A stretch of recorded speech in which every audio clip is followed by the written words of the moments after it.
The head of the Minneapolis Police Department stepping down after the deadly shooting of an unarmed Australian woman. Police Chief Janae Harto resigned yesterday at the request of the city's mayor. The ordeal starting when the victim, Justine Damon, called 911 to report a possible sexual assault in an alley behind her home. A short time later, she was shot by Officer Mohammed Noor, one of the responding officers, as she approached that squad car in the dark. The mayor of Minneapolis says she's already nominated a new police chief to make cultural changes.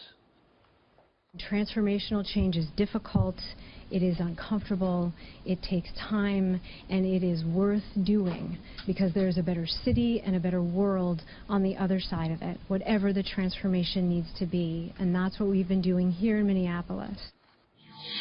All right, Bryan Llenas joins me now here live in the studio. So why did the mayor force the chief out? I mean, simply put, Rob, the Minneapolis Mayor Betsy Hodges says she and the people of Minneapolis lost total confidence in Police Chief Janae Harto's ability to lead the police force for any longer. And frankly, there is community outrage and frustration as to how this shooting unfolded. The officer who shot Justine Damon, Mohammed Noor, and his partner did not have their body cameras turned on at the time of the shooting. Secondly, the victim's family is frustrated at the lack of information coming out of the investigation. And thirdly, this is an international incident now. Damon was an Australian woman who was here in the U.S. to marry the love of her life. And plus, there has been multiple controversial shootings in Minneapolis over the last 3 years. Jamar Clark, an unarmed 24-year-old black man, killed in November of 2015. Last July, Philando Castile was shot and killed during a routine traffic stop. And now, Damon. Justine was a beacon to all of us.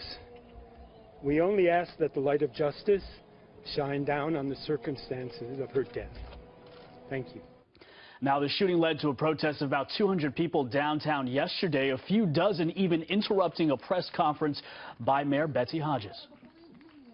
We do not want you as the mayor of Minneapolis, and we're asking you to resign. I will not be resigning. And like I said, it is understandable to me that, people's frustration is high. I share that frustration.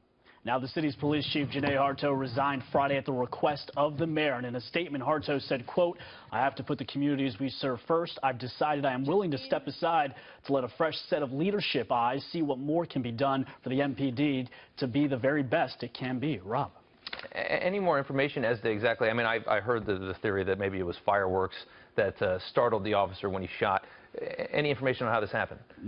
There's not a lot of new information, except for the fact that there is a new witness who happened to be bicycling by, and that witness has spoken to investigators. Reportedly, this witness may have videotape a part of this encounter. Again, from what we understand, Justine called 911 twice last Saturday to report a possible sexual assault happening in the alley behind her home. Officer Noor and his partner drove up, and at that time, Noor's partner says they heard a loud noise, Rob, and that startled them. And at the same time, Damon came up to the police cruiser. Noor shot her from inside the vehicle. Now, Noor is on administrative leave, and he has yet to speak to investigators. Yeah, he doesn't want to talk publicly. I remember that. Okay, Bryan, thanks so much. Thanks, Rob. All right.